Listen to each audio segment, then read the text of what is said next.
வள்ளுவர் வாக்கு ஜோதிட நேயர்கள் அனைவருக்குமே அன்பான வணக்கம். நான் ரவினா. இன்றைய நேர்காணலில் நம்மோடு இணைந்திருக்கக்கூடிய சிறப்பு விருந்தினர் பாரம்பரிய திருவள்ளுவர் குலவம்சம் பிரசன்ன ஜோதிட ஞானி டாக்டர் சுப மாரிமுத்து அவர்கள் நம்மோடு இணைந்திருக்கிறார். அவரிடம் கேட்பதற்கு நிறைய விஷயங்கள் இருக்குது. வாங்க அவங்க கூட சேர்ந்து நிறைய விஷயங்களை கேட்டு தெரிஞ்சுக்கலாம். சார் வணக்கம். வணக்கங்கம்மா. ஒரு நட்சத்திர நேயர்கள் எதிர்பார்த்து காத்திருக்காங்க. யார் அப்படின்னு பார்த்தீங்கன்னா பூச நட்சத்திரக்காரங்க. ஸோ அவங்க நீங்கள் சொல்லக்கூடிய அந்த கரெக்டான துல்லியமான எதிர்கால பலன்களுக்காகவும் என்னுடைய குணாதிசயங்கள் பற்றி சொல்லும்போது நீங்கள் ஒரு பாசிட்டிவாக சொல்லும்போது ஆட்டோமேட்டிக்காக அவங்க மூஞ்சில் ஒரு ஸ்மைல் வரும் இல்லையா? ஸோ அதை பார்க்குறதுக்காக காத்துட்ருக்காங்க. ஸோ நம்ம இப்போ பூச நட்சத்திரத்திற்கான அந்த எதிர்கால பலன்களை சொல்லிடலாமா? சரிங்கம்மா, ரொம்ப சந்தோஷம். அதாவது பூச நட்சத்திரம் இல்லைங்களா? அனைவருக்கும் வணக்கம். பாரம்பரிய திருவள்ளுவர் குலவம்சம் பிரசன்ன ஜோதிடர் சுப மாரிமுத்து திருப்பூர்லேருந்து இந்த பதிவு உங்களுக்காக. இன்றைக்கு ஒரு அற்புதமான விஷயங்க. பூச நட்சத்திரம் இல்லைங்களாங்கம்மா? பூச நட்சத்திரத்தில் யாராவது ஒரு பிறந்தால் அவங்க கடகராசியில் தான் பிறப்பாங்க. இந்த கடகராசியில் பிறந்தால் இந்த கடகம்னா நண்டு கேள்விப்பட்டிருப்பீங்க. இந்த நண்டு குஞ்சு பொரிக்கிறத பார்த்துருக்கீங்களா? நண்டு குஞ்சு பொரிக்கிறத. இந்த நண்டு என்ன பண்ணுன்னு கேட்டிங்கன்னா, கடகம்னா நண்டு இந்த மேலேக்கு பேக்கிங் இருக்குது, கீழே பேக்கிங் இருக்கிறனால இந்த பலகால் ராசி நண்டாக இருக்கிறனால அவ்வளோ சீக்கிரம் அது பிரசவமாகி வெளிவரக்கு எங்கேயுமே இடம் இல்லை. அதனால் என்ன ஆயின்னு கேட்டிங்கன்னா, நிறையா நண்டுகள் 5-6 நண்டுகள் வயிற்றுக்குள்ளே உள்ளே உட்காந்து இந்த நண்டு என்ன பண்ணால் தாயுடைய ஓடு உடஞ்சி இந்த குஞ்சுகளெல்லாம் பொழைச்சிக்கு, இந்த தாய் மட்டும் மடிஞ்சிடும். அப்போ தியாகம் செய்யக்கூடிய ஒரே ராசி கடகராசி. அதான் தாய் தானே உங்களுக்கு சாப்பாடே கொடுக்குறதா இருந்தாலும் இந்த பெத்த தாய்க்கு தான் நம்ம எவ்வளோ சாப்பிடுவேன்னு உங்களுக்கு தெரியுமாம்மா? என்னங்கம்மா? அதுபோல் தாய் தியாகம் செய்யக்கூடிய ஒரே ராசி கடகராசி. அதனால தான் கடகம்னா நண்டு. வயிற்றில் இருக்கிற குஞ்சுக்கு நல்லா இருக்கிறதுக்காக தாயே மடிச்சு போகுதுன்னா தியாகம் செய்து அந்த பெற்ற தாய்க்கு அவ்வளோ ஒரு பவர் இருக்கிறதுக்கு காரணம் தாங்க. எப்பேற்பட்டவங்களாக இருந்தாலும் தன்னோட தாய்க்கு நம்ம குழந்தைகளை எப்படியெல்லாம் வளர்த்தி வாழும் பண்ணி அதுகளை நல்லாக்கணுங்கிறது மனக்கோட்டை கட்டி வச்சே வாழக்கூடிய ஒரே ராசி பூச நட்சத்திர கடகராசி. இந்த பூச நட்சத்திரத்துக்காரர்களுக்கு ஒரு பெரிய சிறப்பு இருக்குதுங்க. இந்த பூச நட்சத்திரத்தில் பிறந்தால் சனி திசையில் தான் அவர் பிறப்பார். என்னங்க? பூச நட்சத்திரம் பிறந்தால் அவர் சனி திசையில் தான் பிறப்பார். இந்த சனி மகா திசை அவருடைய வாழ்க்கையில் என்ன பண்ணு அப்படின்னு கேட்டிங்கன்னா, குடும்பத்துக்குள்ளே எல்லா போராட்டத்தையும் சகிப்புத்தன்மையோடு வாழ்ந்துட்டு பிறக்கும்போதே சனி மகா திசையில் அது பிறக்குங்க. அப்போ சனி திசையில் பிறந்தோடனே அந்த குடும்பத்தில் வறுமையாக தான் இருப்பாங்க. எத்தனையோ கஷ்டங்கள் இருந்தாலும் அந்த சனி திசை தாயுடைய கர்ப்பத்தில் எவ்வளவு இருப்பு இருக்குதோ அவ்வளவு காலம் அந்த குடும்பத்துக்கு ஒரு வறுமை கொடுக்கும். அதுக்கப்புறம் தான் அவர் சொத்து வாங்குவார், இடம் வாங்குவார், வீடு கட்டுவார், எல்லாமே செய்வார். இந்த பூச நட்சத்திரத்தில் யாராவது ஒருத்தர் பிறந்தால் அந்த காலத்தில் சிக்கனமாக பிழைப்பாங்க. அவ்வளவு சுலபமாக நீங்கள் அவர்கிட்ட காசு வாங்க முடியாது. ஏன்னா சனியுடைய நட்சத்திரம்ங்க அது.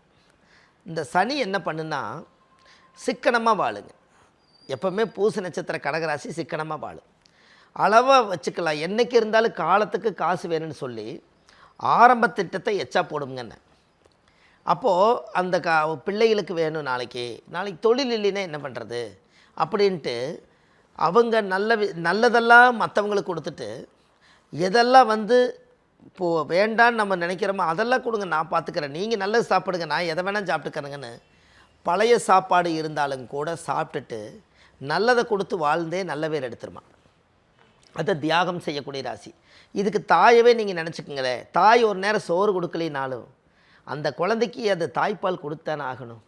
அப்போ தாய் பட்னியாக இருக்கிறது பெத்த குழந்தைக்கு தெரியுமா என்ன? என்னங்கம்மா? அப்போ அதுதான் அந்த தியாகம் செய்யக்கூடிய ஒரே ராசி அந்த கடகராசிங்க. இந்த பூச நட்சத்திரத்தில் வள்ளலார் ஜோதி ஆனார். என்னங்க? வடலூரில் வள்ளலார் ஜோதி ஆனார். அவங்களுடைய இடம் அந்த இடத்த சுற்றி எல்லா பிரச்சனைகளும் இருந்துச்சு. அவர் விளக்கு தான் போட்டாருங்க. என்னங்க? எல்லோரும் வழக்கு போட்டாங்க, இவர் விளக்கு போட்டார். வழக்கை சரி பண்ணுறதுக்கு விளக்கு தான் சாட்சிங்கன்னு. அதுக்கு வள்ளலாரே காரணம்ங்கன்னு. எவ்வளோ பெரிய வழக்காக இருந்தாலும் விளக்கில் சரியாகுங்களா? அந்த காலத்தில் அதை கண்டுபிடிச்சிக்கிறாங்க பாருங்கள். ஒரு மண் விளக்கு எடுத்து ஒரு தீபம் போட்டு எவ்வளோ பிரச்சனையாக இருந்தாலும் இந்த பிரபஞ்சத்துக்கு நீ ஏற்றி வை, ஒரு நாள் உனக்கு சாதகமாக அமையும்னு சொல்லி வழக்கை விளக்காக மாற்றினது வள்ளலார் தான். கரெக்டு தானுங்கம்மா? அவர் உயிருள்ள காலத்தில் எத்தனையோ ஜீவ சமாதிகள் எல்லாம் இருந்து அவர் மறைஞ்சாங்க. அவருக்கு முன்னாடி எத்தனையோ பிரச்சனைகள் முன்னாடி எல்லாம் வந்துச்சு. அது எல்லாம் அந்த ஆசீர்வாதத்தால் அவருடைய மறைந்திருந்து அவருடைய ஆசீர்வாதத்தால் அந்த இடம் சுத்தமாச்சுங்க. இன்றைக்கி அவருடைய பேர் இன்றைக்கி ஜோதியாகி இன்றைக்கி உலகத்தில் அருட்பெருஞ்சோதி தனிப்பெருங்கரணின்னு ஒரு பேர் சூட்டி வந்தது. அப்போ வள்ளலார் பூச நட்சத்திரத்தில் தான் மறைவானார். அது வடலூரில் பார்த்தீங்கன்னா அப்படி இருக்கும் இல்லைங்களாங்கம்மா. அப்போ பூச நட்சத்திரத்தில் கடகராசியில் யாராவது ஒருத்தர் பிறந்தால் அவங்க வாழ்க்கையில் அடுத்தடுத்த லெவலுக்கு போகிறதுக்கு பல திட்டங்கள் போடுவாங்க. பார்ட்னர் போட்டு தொழில் பண்ணி பெரிய ஆளானவங்க நிறைய பேர் இருக்காங்க. எதுலைங்க? பூச நட்சத்திர கடகராசிக்கார் இன்னொருத்தர் கூட போய் ஜாயிண்ட் ஆகிட்டாங்கன்னா அவங்களுடைய ஸ்ட்ரென்த்தில் இவர் எந்திரிச்சிருவாருங்கன்னு மேலே. அது ஏன் அப்படின்னு கேட்டிங்கன்னா கடகம் வந்து ஜாயிண்ட் வீடு. அதனால் புனர்பூசம் பூசம் இது எல்லாமே ஜாயிண்ட்டு. அதனால் என்னாகுன்னா இன்னொருத்தருடைய பலம் இருந்தால் அந்த பலத்தை வச்சு தூக்கிட்டு வந்துடும். அதுக்கு இந்த பூச நட்சத்திரம் கடகராசிக்காரர்களுக்கு அந்த பவர். அவர் பிறக்கும் போதே சனி திசையில் இருக்கிறனால தொழில் மேலே 60 வயசானாலும் 70 வயசானாலும் தொழில் சாயாது. அவர் பிறந்ததுலேருந்தே கஷ்டப்பட்டுட்டு தான் இருப்பாருங்க. ஆனால் தொழிலில் அவர் வின்னிங்கில் இருந்துக்கிட்டு தான் இருப்பார். 2 பணம் சம்பாரித்து இதை போட்டு அதை எடுக்க, அதை போட்டு இதை எடுக்க, எதையாவது ஒன்று சரி பண்ணி அவர் லைஃப்பில் நல்லா இருப்பார். இதுக்கு எல்லாமே அந்த பூச நட்சத்திர கடகராசி தான் காரணம். அப்போ வாழ்க்கையில் ஒரு பெரிய மாற்றத்தை உருவாக்குனதே அந்த ஜாதகத்தினுடைய யோகம்தான். அப்போ இது வரைக்கும் பார்த்தீங்கன்னா அந்த பூச நட்சத்திரத்தில் பிறந்தால் சனி திசையில் தான் அவர் பிறப்பார். சனி திசை 19 வருஷங்க. இது ரெண்டாக பிரிக்கணும். அப்போ 9 9 18 6 6 1 9.5 வருஷம். அப்போ தாயுடைய கர்ப்பத்தில் 9 வருஷம் 6 மாதம் இருக்குதுன்னு வச்சுக்கோங்க. அப்போ சனி திசை முடிஞ்சால் புதன் திசை 17 வருஷங்க. அப்போது 17 ஒரு 9 26 வயசு. அப்போது சனி திசை முடிஞ்சு புதன் திசை 26 வயசுங்க. எல்லாத்துக்கு கேது திசை ஆகாதும்பாங்க. இவருக்கு கேது திசையில் தான் கல்யாணம் நடக்கும். இவங்க ஜாதகத்தில் கேது திசையில் தான் கல்யாணம் நடக்கும். அந்த கேது திசையில் தான் அவர் நல்லா வாழுவார். அவருடைய வாழ்க்கையில் ஒரு பெரிய மாற்றத்தை உருவாக்குறது எல்லாமே அந்த கேது தான்.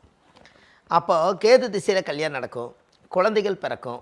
இந்த சமுதாயத்தில் நல்லா ஒரு பேரு புகழோட அவர் வாழணுங்கிற எண்ணங்கள் அதிகமாக உருவாகும். இது எல்லாமே அவருக்கு கரெக்டாக பார்த்தீங்கன்னா அந்த திசை தான். அப்போது இங்கே வந்துட்டீங்க, சனி திசை முடிஞ்சு புதன் திசை முடிஞ்சு கேதுக்கு வந்துட்டீங்க. அப்போ சனி திசை 9.5 வருஷம், புதன் ஒரு 17 ஒரு 20 9 17 புதன் 9 17 17 9 26. அதுக்கு அடுத்தது சனி புதன், அடுத்த கேது ஒரு 7 27 33 34 வயசுக்கு மேலே சுக்கிர திசை வருது. எப்படி சுக்கிர திசை 34 35 வயசுக்கு மேலே சுக்கிர திசை வருதுங்கன்னு. அப்போ சுக்கிர திசை 20 வருஷங்க. 20 வருஷம் ஒரு மனிதனுக்கு யோகம் கிடைச்சா 4 ஆட்சி இல்லைங்க. அப்போ 20 வருஷம் சுக்கிர திசை கரெக்டாக பாருங்கள். அவங்களுக்கு வந்து முற்பகுதி நல்லா இருந்தால் பிற்பகுதி சரி வராது, பிற்பகுதி நல்லா இருந்தால் முற்பகுதி சரி வராது. அப்போ இதுக்கு என்ன அப்படின்னு கேட்டிங்கன்னா சுக்கிர திசை 20 வருஷம். இந்த 20 வருஷம் 33 ஒரு 20 53 வயசுங்க. அது கூட சுக்கிரம் முடிஞ்சு சூரியன் ஒரு 6, சூரியன் திசையில் 6 வருஷம். அப்போ 60 வயசு சூரியன் திசை வரும்போது அவர் ரிட்டையர்ட் ஆகிறாரு. இந்த ரிட்டையர்டு வயசை கரெக்டாக பிடிச்சதுனால தான் உங்களுக்கு இந்த இடம் கிடைக்கிது. கரெக்டுங்களாங்கம்மா? அப்படி தாருங்க. கண்டிப்பாக 60 வயசில் நம்மளுக்கு ரிட்டையர்டு. முதல்ல 57 கொடுத்துருந்தாங்க கவர்மெண்ட்டு, 58 கொடுத்தாங்க. இன்னும் 2 வருஷம் எக்ஸ்டெண்ட் பண்ணாங்க. 60 வயசு வரைக்கும் உங்களால் உழைக்க முடியும்னு. அப்போ 60 ஆண்டு காலம்ங்கிறது, இந்த 60ங்கிறது அந்த காலத்தில் ரிட்டையர்டு எப்படி கொடுத்தாங்க, இந்த 60 வருஷத்தை எப்படி பிரித்தாங்கன்னு கேட்குறேன். உங்களுக்கு தெரியணும் இல்லைங்களா? 60 வருஷங்கள் இருக்குது தெரியுங்களா உங்களுக்கு? தெரியுமா உங்களுக்கு? அந்த நீங்கள் முன்னாடி பேசும்போது அந்த விஸ்வாமித்திர சக்கரத்தில் கூட அந்த 60 வருடங்கள் குறிப்பிட்டிருந்தீங்க. அது மனப்பாடமாகவே நம்ம சொல்லுவோங்க. ஓகே. ஓ பிரபா விவா சுக்கில பிரமோத பிரம்மசுத்தி ஆங்கிர ஸ்ரீமுக பவா யுவ தாது ஈஸ்வர வகுதானி பிரமாதி விக்ரமா விசு சித்திரபாடு சுவர்ணன் தாரண பார்த்திப வியா 20 வருஷங்க. சர்வஜித்து சர்வதாரி விரோதி விக்கிரதி கராநந்தன விஜய ஜயா மன்மத துன்மிகி கேர்விளம்பி விளம்பி விகாரி சார்வரி பிளவ சுபகிருது சோபகிருது குரோதி விசுவாசு பரபவ 40. பிளவங்க கீழக சௌமிய சாதாரண விரோதிகிருது பரிதாபி பிரபாதிச்ச ஆனந்த ராஜஸ் நல பெங்கல காளைத்தி சித்தாத்தி ரௌதரி துர்மதி துந்துப்பி ருத்தோக ரத்தச்ச குரோதன அச்சயா 60. இந்த 60 வருஷமானால் 60ஆம் கல்யாணமே புதுப்பிக்கிறாங்க இல்லைங்களா? அதனால் 60 வயசில் ரிட்டையர்டு. அப்போது இதனால தான் வந்துச்சுங்க 60ஆம் கல்யாணமே. ஏன் வந்துச்சு? 120 வருஷம் வாழ்கிறதுக்கு மறுபடியும் இன்னொருக்க ரெனிவல் பண்ணுறீங்கன்னு. இப்போ நீங்கள் ஒரு வீட்டை வந்து போக்கியத்துக்கு விடுறாங்க, 5 வருஷம் முடிஞ்ச ரெனிவல் பண்ணுறீங்கல்ல இல்லைங்களா? அதுபோல் நம்மளுக்கு 60 ரெனிவல் பண்ணுறீங்கன்னு. இளமை காலத்தில் கல்யாணம் பண்ணி முதுமை காலத்து வரைக்கும் காலத்தை கொண்டு வந்துட்டீங்க. இனி 60 வயசுக்கு மேலே 60ஆம் கல்யாணம் பண்ணி இனி அதுலேருந்து ஆயுசு வளர்த்தி இன்னொரு முதுமையான வாழ்க்கை வாழ்கிறதுக்கு 120 வருஷத்துக்கு மறுபடியும் வந்து ரிட்டர்ன் பண்ணி மறுதாளி கட்டி வாழ்கிறீங்கன்னு சொல்கிறேன். எனக்குமா அதே கணவருக்கு தான், அதே மனைவிக்கு தான். அதானங்கம்மா. அப்போ எங்கே வந்து ஸ்டாப் பண்ணியிருக்காங்க? 60ல் வந்து ஸ்டாப் பண்ணியிருக்காங்க. அப்போ இந்த 60ங்கிறது ரிட்டையர்டு கரெக்டு தான் என்னங்கம்மா. அதுக்கப்புறம் 61 வயசில் அவருக்கு அனுபவ வாழ்க்கை இருக்கும் இல்லைங்களா? அதுக்காக அந்த 60 கொண்டு வந்தாங்க. எல்லாமே ஜோதிடத்துக்குள்ளேருந்தே எடுத்திருக்காங்க. என்னங்கம்மா அந்த காலத்தில் ஆமினி வேன் பார்த்துருக்கீங்களா? ஆமினி வேன் உங்களுக்கு தெரியும். பார்த்துருக்கேன் சார். அந்த வேனில் போய் வண்டி இப்போ அந்த ஆம்புலன்ஸ் எல்லாம் ஓடுது இல்லைங்களா, அது ஆரம்பத்தில் பார்த்தீங்கன்னா அதோட மீட்டர் இருக்குது, பார்த்துருக்கீங்களா? அதில் எவ்வளோ போட்டிருக்குன்னு உங்களுக்கு தெரியுமா? அந்த 120 வருஷங்கிறது ஆயுசு நல்லா இருக்கிறக்காக அந்த காலத்திலேயே ஆம்புலன்ஸ் வந்து இதை முதல்ல எடுத்து காமிச்சது. அப்போ ஒரு ஆயுள் பலம் நல்லா இருக்கிறதுக்கு 120 வருஷம் ஆயுளை கொடுத்துருக்காங்களா இல்லைங்களா?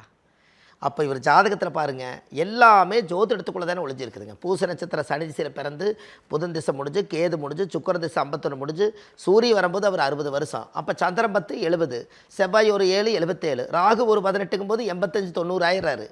அப்போ 60 வயசில் அமைதியான வாழ்க்கை 60 வயசு வரைக்கும் இருக்குது. அந்த சூரியனில் ஆரம்பிக்கிறார். அப்போ எதில் ஆரம்பித்தாருங்க? சனியில் ஆரம்பித்தார், சூரியனில் முடியுதுங்களா? சூரியன் அப்பா சனின மகன், இங்கே மகளில் ஆரம்பித்து அப்பெல்லாம் முடியுதுங்கன்னு. எப்படி குருவில் ஆரம்பித்து சுக்கரில் முடிஞ்சுன்னு சொன்னீங்க. ஒவ்வொருத்தரோட வாழ்க்கையோட கால்குலேஷன் பாருங்கள் எப்படி தெரியுதுன்னு. சனி என்பது கர்மா, இப்படியே கழிச்சிட்டு வந்தீங்கன்னா அப்பாவோட கர்மா முடியும் போது உனக்கு 60 வயசு. இதெல்லாம் இன்றைக்கி இந்த காலத்தில் பாரம்பரியமாக இந்த வள்ளுவர் குலத்தில் பிறந்து நம்ம பெத்த தாய்க்கு தான் நன்றி சொல்லணுங்க. நம்மளுக்கு இந்த ஞானத்தை அறிவை யார் கொடுத்தா? எந்த புக்கை பார்த்து நம்ம சொல்கிறோம்?